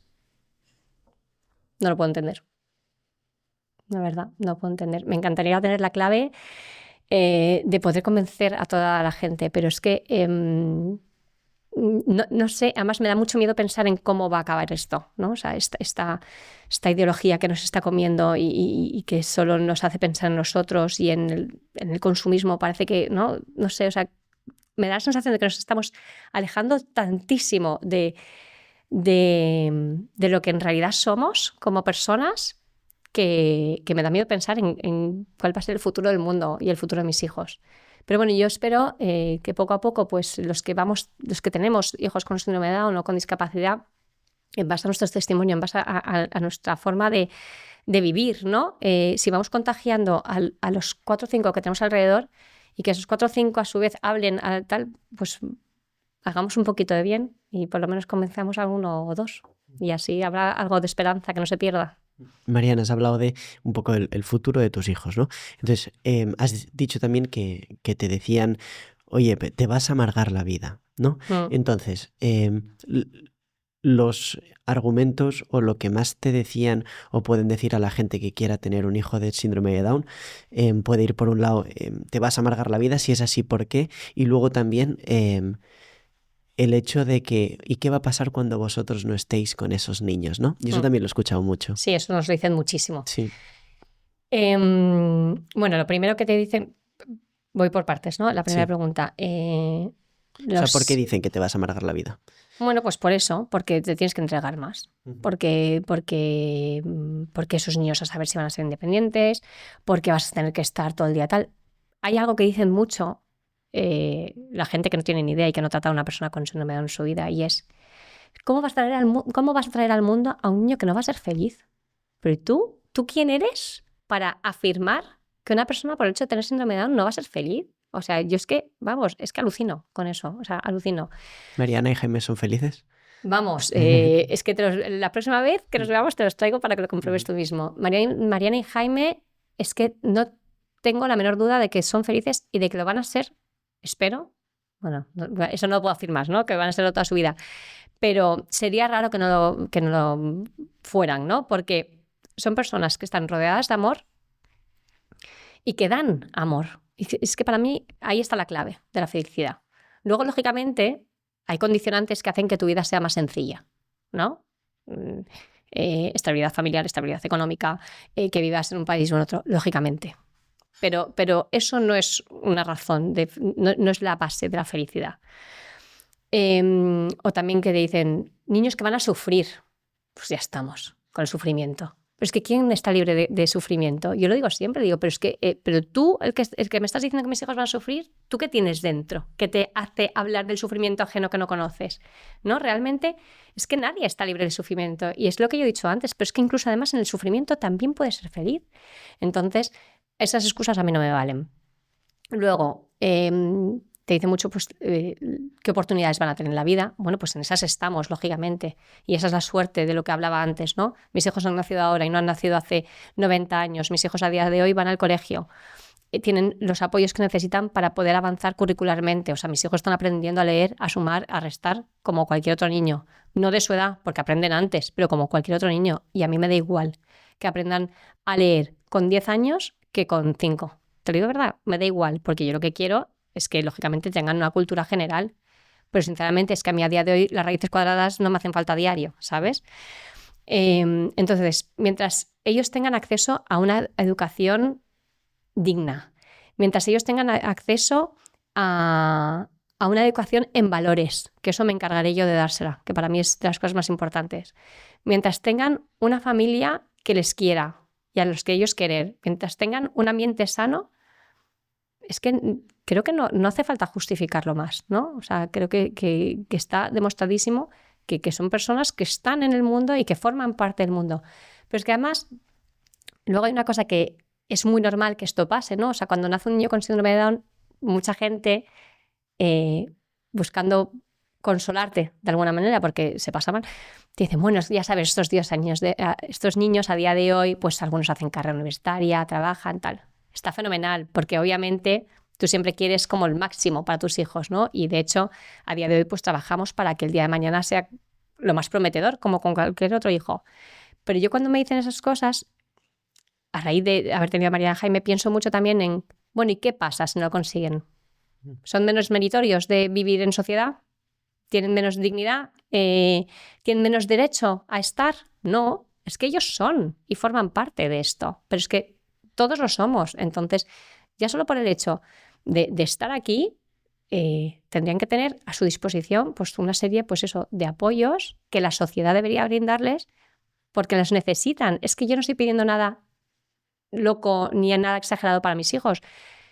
Lo que debería definirnos como sociedad, que supuestamente es lo que buscamos todos, ¿no? Es pues eso, que todo el mundo tengamos las mismas oportunidades. Y las mismas oportunidades no son dando lo mismo a todos. O sea, el que va en silla de ruedas tiene el mismo derecho a entrar en el banco y se le pone una rampa. Pues así es con todo. Y esto es lo que se debería aplicar con todas las personas con discapacidad, ya sea física, ya sea intelectual. O sea, que se pongan los medios necesarios por parte de la administración para que las personas con discapacidad puedan desarrollarse de una manera plena. Ya sea, pues eso, desde el ámbito educativo, ¿no? Poniéndolos... ahora es que el tema de la educación, por ejemplo, inclusiva, que está tan de moda, yo soy una defensora de la educación inclusiva, también soy defensora de la educación especial, porque cada padre, para empezar, creo que tiene que ser libre de poder decidir qué modelo educativo cree que es el mejor para su hijo, ¿no? Pero sí que es cierto que lo que hay que garantizar es que ambas sean de calidad. Y entonces, por ejemplo, a día de hoy se nos llena la boca con el tema de la inclusión en los colegios, en los centros y tal, y se está viendo que faltan recursos. Faltan recursos en todos los colegios públicos, en los colegios concertados. Entonces, bueno, esto es una lucha que tenemos en este sentido. Pero bueno, que al final lo que hay que hacer es empezar por la inclusión a que vivan, o sea, por el derecho a la vida, que por ahí empieza la inclusión en realidad, ¿no? O sea, todos estamos incluidos en el momento que nos permiten vivir. Sí, bueno, la sociedad española hay una gran... os ayuda mucho, ¿no?, al discapacitado adulto, pero al discapacitado por nacer Ahí se está. aconseja abortarlo. Eso es. Entonces yo siempre digo, a mí en ese sentido me parece que es o sea, que se contradicen en ese sentido, ¿no? Hablamos eso, pues mucho de inclusión en todos los ámbitos una vez han nacido, pero antes te dicen, ojo, que si te puede quieres arruinar, mejor... Sí, te puede arruinar la vida. Entonces hay que empezar a cambiar esa mentalidad, porque además un hijo puede suponer más o menos esfuerzo, ¿no? Según cómo nazca, según las circunstancias, pero es que un hijo nace de ti. Es que me parece tan antinatura, ¿no? Querer deshacerte del que es sangre de tu sangre, del que está dentro de ti, me parece una aberración tan grande que realmente hay que empezar a cambiar la mentalidad de los futuros padres en este sentido. Y luego, por otro lado, también, que es algo que es también muy importante, cambiar las políticas hacia la mujer embarazada. Yo esto lo digo muchísimo porque es verdad que hay muchas mujeres que se sienten muy solas durante el embarazo, ¿no? Y más aún si viene un hijo con discapacidad, pues porque creen que a lo mejor no tienen los recursos económicos suficientes, porque hay gente que efectivamente que vive en unas condiciones que son muy desfavorables, ¿no? para formar una familia y tener hijos. Y sin embargo nos encontramos con que las ayudas económicas a la mujer embarazada están muy por debajo a nivel presupuestario a las que hay ayudas para el aborto. Entonces creo que habría que darle un giro en ese sentido, ¿no? y fomentar más una cultura por la vida y fomentar más la natalidad y ayudar a quienes realmente lo necesitan y que quieren tener a sus hijos, en lugar de decirles, no, es que yo te ayudo a que no lo tengas porque no vas a poder mantenerlo. No, yo a veces pienso cómo sería una sociedad sin hijos, porque cada vez se tienen menos hijos. Mejor no pensarlo. Claro, totalmente. Lo que sí que estaba pensando ahora es que hay un chico que se llama Pablo Pineda, ¿no? Que tiene síndrome de Down, y esto y es un chico que creo que da conferencias, tiene carrera universitaria, que no digo que todos los síndromes, todos los chicos que tengan síndrome de Down pues vayan a tener una carrera universitaria y un futuro de dar conferencias, ¿no? Pero una de las cosas que hablábamos un poco antes es que hay gente que puede decir, bueno, ¿y qué va a pasar cuando vosotros no estéis, ¿no? Uh-huh. ¿Qué les dices a esas personas? Bueno, pues yo lo que les digo es que, para empezar, nadie es conocedor del futuro. O sea, yo no sé lo que va a pasar con mis hijos, pero es que tú probablemente el día que tengas hijos tampoco vas a saber qué va a ser de ellos. O sea, entiendo el planteamiento, entiendo que dicen, son dos personas con discapacidad o sea, como que es más difícil, ¿no? Su vida a priori. Pero bueno, yo vuelvo a lo de antes. O sea, nosotros lo que hacemos es insistir hoy en su formación para que el día de mañana sean cada vez más, estén más preparados, ¿no? O sea, yo tengo un poco un lema de vida que es no voy a preocuparme, voy a ocuparme. Entonces, nuestro día a día se trata de eso, de hacer todo lo que podamos para acompañar a nuestros hijos en su formación, tanto educativa como a nivel de independencia y todo, ¿no? Y darles todas las herramientas que estén en nuestras manos para que vayan ganando en cuanto a autonomía e independencia. Vamos, el otro día subí un vídeo de Mariana preparándole el desayuno a su hermano, porque eso sí, es ella la que lo prepara porque él es un señor, pero y mucha gente me decía, qué barbaridad, o sea, mi hijo con 9 años no hacía eso. Y Mariana es que le puso el desayuno perfectamente, es una niña que es muy autónoma. He visto el vídeo, eran tostadas con aguacate, eso, ¿no? Eso es, el desayuno favorito de Jaime. Entonces, o sea, yo creo que precisamente las personas, los padres que tenemos hijos con discapacidad, somos tan conscientes de esa meta que queremos alcanzar, ¿no? De independencia, de autonomía y tal, que desde que son muy pequeños insistimos muchísimo en esto. Y tanto que bueno, que esto es algo de lo que yo hablo mucho, y es que muchas veces incluso culpabilizo pensando, les exijo más de lo que les exigiría si probablemente no tuvieran síndrome de Down, ¿sabes? Porque, bueno, pues eso, pues desde muy pequeños insistiendo que gateen, porque sabes que es bueno el gateo para luego la lectoescritura, no sé qué cruzada, tal, para que luego afiancen la marcha, no sé qué. Entonces, desde muy pequeños nos empezamos a poner metas a corto plazo, pero que vamos cumpliendo y que afianzan muy bien, ojo. Entonces, bueno, yo no sé qué va a ser de ellos el día de mañana. Espero estar la mayor parte del tiempo para poderlo ver. Espero que algún día, con mucha pena para mí, me digan, mamá, adiós, me voy de casa, me encantaría. Pero si no llegan a ser un día independientes del todo, no va a pasar nada. O sea, no les voy a querer menos, y gracias a Dios, a día de hoy hay... pues vuelvo al principio, ¿no? Hay asociaciones y fundaciones que trabajan fenomenal, que tienen pisos tutelados, que ayudan a nuestros hijos a ganar autonomía, a ganar independencia, que les dan ciclos formativos, preparación para el mundo laboral. En fin, que gracias a Dios vivimos en un momento social para discapacidad en el que se les acompaña muchísimo.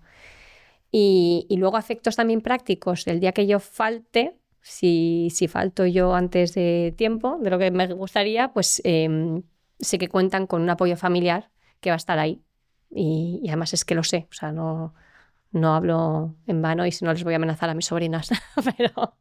pero realmente yo creo que la preocupación como padres siempre va a estar, ¿no? Pero realmente debemos hacer eso, ocuparnos el día de hoy para que cada día sean un poquito más autónomos e independientes. Y el día de la mañana pues ya veremos. Pero no podemos vivir amargados pensando en el futuro, porque no sabemos si el futuro está aquí o está allí. Es que nadie sabe. Y bueno, ¿puedes pasar de madre un poco a terapeuta? Que esto hablas bueno, creo que hablabas en el libro, ¿no? Uh-huh. De que de tantas cosas que tienes que incentivar de esta manera al niño para que aprenda a hablar antes o de manera correcta, o para que no se quede atrás en esto, pues quizá, bueno, pues puedes convertirte más en esa profesional terapéutica, ¿no? Uh-huh. Y es peligroso esto. Sí. Yo cuando nació Mariana tuve la suerte de que cuando tenía 6 meses, pues nos fuimos 3 meses a Sevilla. Sí. Por motivos de trabajo de mi marido, pues como Mariana era bebé, aún no tenía su plaza de atención temprana en Zaragoza, dije, pues me voy contigo 3 meses a Sevilla, me quito del invierno duro de Zaragoza. Y tuve la suerte de dar con una terapeuta, que a día de hoy sigue siendo la terapeuta de mis hijos, fantástica, una psicóloga y logopeda con la que además conecté mucho, pues de manera de ser, de manera de pensar, pues hay gente con la que conectas más, ¿no? Sí. Y claro, Mariana era hija única por aquel entonces, yo estaba volcada con mi niña, jugaba con ella por un lado a las muñecas, ¿no? Todo el día cambiándole ropita y tal, no sé qué, y por otro lado pues jugaba con ella pues a las terapias, por así decirlo. Al final yo me tiraba mucho tiempo con ella en casa, mi marido estaba estudiando y tal, entonces pues hacía mucha estimulación con ella. Y a mí llegó un día, pues hablando con ella, porque en las terapias normalmente te quedas dentro, ¿no? Para aprender un poco y ver y así poder repetir patrones. Me decía, oye Mariana, pero ¿tú cuántas veces al día te pones con Mariana a estimularla? Y bueno, pues no sé, pues a lo mejor pues un rato por la mañana, un rato por la tarde, otro rato por la tarde, no sé qué. Y me decía, mira, está muy bien que si tú vas a jugar con ella o si tú vas a poner algún juguete tal, lo hagas pensando en cómo estimularla mejor, ¿no? O cómo dirigir ese juego a que se convierta en un estímulo bueno para ella, beneficioso para ella. Dice, pero una cosa es eso y otra cosa es que tú seas la terapeuta de Mariana. Dice, porque ese no es tu rol. yo soy su terapeuta, tú eres su madre, que quieres lo mejor para ella y que harás lo que tengas que hacer pensando en su bienestar. Dice, pero tú no eres su terapeuta. Dice, y esto, acuérdate. Y yo eso me lo marqué a fuego, porque es verdad que al final, cuando tienes un hijo con discapacidad, vas como buscando siempre el estímulo, ¿no? Además, sobre todo al principio que hablas tanto con las terapeutas, porque yo ya mis hijos tienen una edad que ya los dejo en terapia, me voy y luego me dan el feedback, ¿no? Pero es verdad que al principio es mucho pum, pum, pum, pum, pum, te metes, tal. Entonces Mariana se ponía, pues la ponía boca abajo, entonces yo le empujaba la pierna, se la ponía en la posición que veía, que tal, no sé qué. Y al final, pues a lo mejor te alejas un poco de ese vínculo maternal, que a lo mejor lo que necesita en ese momento la niña es que tú la coges en brazos y la rompes como cualquier otro bebé y déjame de estar todo el rato empujándome el piececito para que gate de esta manera, ¿no? Y es verdad que hay que buscar un poquito, encontrar un poquito el equilibrio en esos dos aspectos porque, por lo que te decía antes, ¿no? A veces también te culpabilizas porque les exiges mucho. Si pasas por un momento más relajado y dices, uy, no estoy haciendo lo suficiente o no estoy dando lo que necesitan. Y a veces a nivel emocional es complicado. Pero bueno, yo creo que he encontrado ese equilibrio y en este momento estoy en un momento bastante bueno. Y soy la madre que hace los deberes con sus hijos, pero como cualquier otra madre, ¿no? He dejado ya ese papel tanto de terapeuta a un lado. Pero bueno, la suerte que solemos tener también, al menos pasa mucho con las madres con síndrome de Down y yo supongo que pasará un poco con otro tipo de discapacidades, es que solemos hacer como mucha piña entre nosotras, ¿no? Siempre tienes alguna amiga que va un poco por delante, que es un poco tu guía. Yo tengo una íntima amiga que se llama Bárbara, su hijo tiene 3 años más que Mariana. Entonces va por delante, entonces siempre que he tenido alguna duda me echa una mano, ¿no? Me dice cálmate, relájate. Entonces la voz de la experiencia ayuda mucho y yo creo que también buscamos un poco esa conexión con otras madres porque al final yo en mi caso, bueno, después he tenido otra amiga que también ha tenido un niño con síndrome de Down dentro de la misma pandilla, pero al principio que estábamos todas como en el momento de primera maternidad, todas más o menos a la vez, tal, por mucho que hables con una amiga que también está criando un bebé, no empatizas igual, porque al final tú tienes un hijo con síndrome de Down que aunque sea un bebé igual que otro, tú tienes unos sentimientos que no son los mismos que el de enfrente, ¿no? Entonces, al final, ver que te sientes comprendida por alguien y tal, te ayuda muchísimo también a ponerte freno en ese foro interno que tienes de si estoy dando más, si estoy dando poco, si tal. Entonces, entre la terapeuta esta de Mariana y Jaime y mi amiga, pues me decían, oye, echa el freno, que tus hijos te necesitan a ti como madre y terapeutas ya hay muchas. ¿Y en qué momento decidiste contarle esto al mundo? Porque, bueno, tienes una cuenta de Instagram, estará en la descripción, con más de 100.000 seguidores, no sé si 120.000 o una cosa así. Has escrito un libro que también estará en la descripción, que ya va por la 2ª edición. Y estos dos son Mariana y Jaime. Esos dos son. Y bueno, ¿por qué decides y en qué momento contarlo todo al mundo? Bueno, cuando nació Mariana, yo tengo sobrinas ya bastante mayores, ¿no? Y estaba como un poco el boom de Instagram.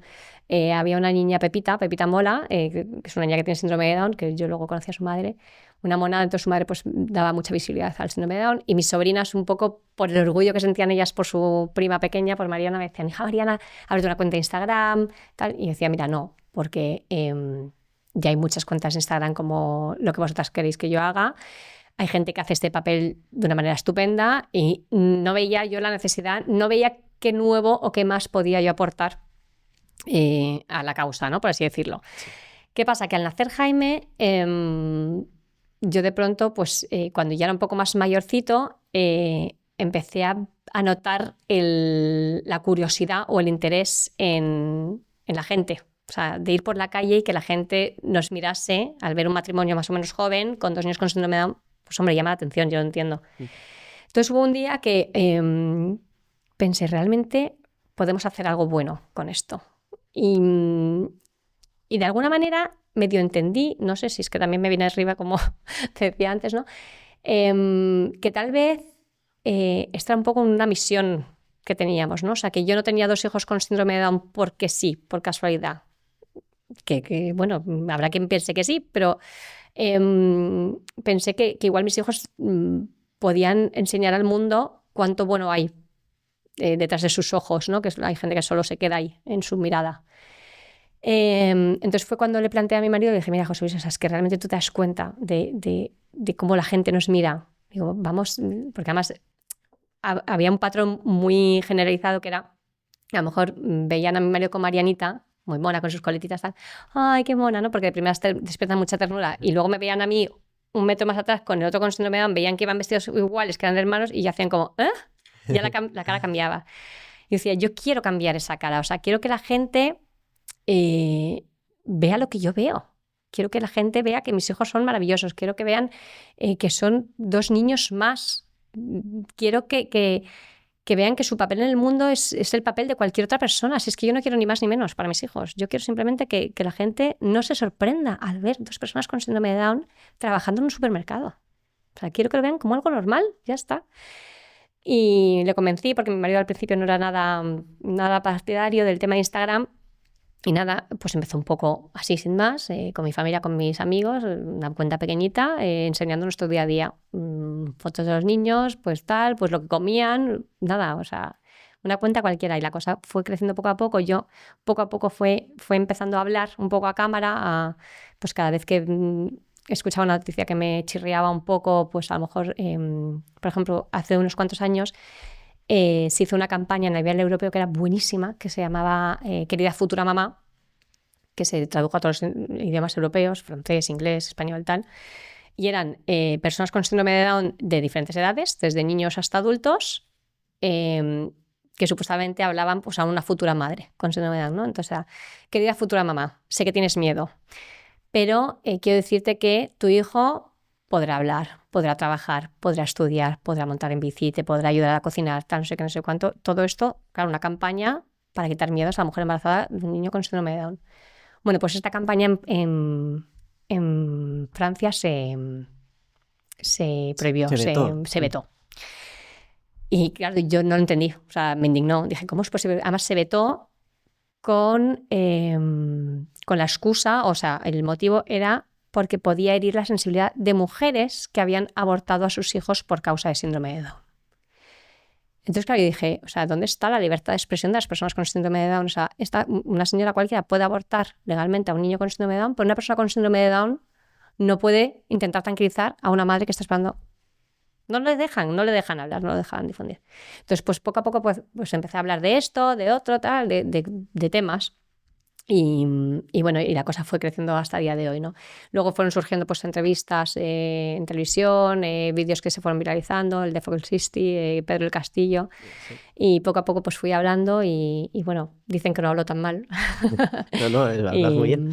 Y aquí estoy. ¿Y qué es lo peor de haber abierto, o sea, las redes sociales? Yo imagino que habrá gente que quizá te dice, ¿por qué muestras a tus hijos en cámara? ¿O por qué? Y luego también, obviamente, hablar de lo mejor. Bueno, la exposición es lo que tiene, ¿no? Sí. Lógicamente, sabes que cuando expones a tus hijos a algo tan abierto, además, que puede alcanzar, pues eso, o sea, fronteras. O sea, es que a mí me sigue gente de Chile, de Perú, de todas partes. Es una maravilla en ese sentido porque es un altavoz potentísimo, ¿no? Pero claro, también pues te puede ver cualquiera y con cualquier intención. Entonces, bueno, si hay gente que te reprocha el enseñar a tus hijos como si tú fueras un irresponsable cuando sabes perfectamente lo que estás haciendo y el por qué, ¿no? Pero bueno, sí que es cierto que también, por otro lado, entiendo su punto de vista. Yo, de hecho, desde hace unos meses he dejado de sacar la cara de mis hijos por una cuestión ya de privacidad, porque sí, ya alcanzan una edad que me gusta menos, ¿no? Pero sí que es cierto que he recibido muy poco hate, que dicen ahora, con respecto a todo lo bueno que he recibido. Y muy poco, digo muy poco, ¿eh? O sea, además, cuando me critican algo son cosas que para mí no tienen importancia. O sea, chorradas de qué casa más fea. Me da igual, ¿sabes? Otra cosa sería ya que, bueno, una vez que en cambio sí que no me afectó porque realmente estoy, en ese sentido tengo las cosas muy claras, ¿no? Y sé cuánto bueno me dan a mí mis hijos, pero una vez en torno a un vídeo, pues no sé si hablaba del aborto o no me acuerdo qué era, pues una persona que me escribió, qué horror, 2 dedos defectuosos.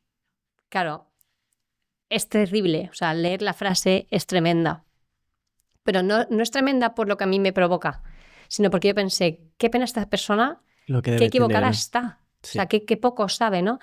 Porque realmente, de verdad, o sea, no me afecta a nivel personal porque es que estoy tan convencida de lo perfectos que son mis hijos en el sentido de la imperfección, porque aquí nadie es perfecto, ¿no? Pero a mí lo que más me afecta es qué mal está el mundo para poder no solo pensar, sino dejar por escrito algo así a una persona que está hablando de sus hijos, ¿no? Me parece atroz de que haya gente que haya así. Sin embargo, hay cosas muy reconfortantes como es a lo mejor ayudar a personas que se están planteando abortar y que finalmente decidan no hacerlo porque has conseguido hablar con ellas y tranquilizarles y decirles que de verdad que esto no es ni mucho menos tan terrible como se lo han podido proponer. Vamos, de hecho, en este tipo de conversaciones meto a mi marido, que hablé con el marido de la persona, o personas que a lo mejor me han escrito, mira, Mariana, mi hijo está empezando a hacer este tipo de espasmos, he visto que Jaime empezó el Western, no sé qué, no sé cuánto, y decirle, por favor, ve corriendo al médico.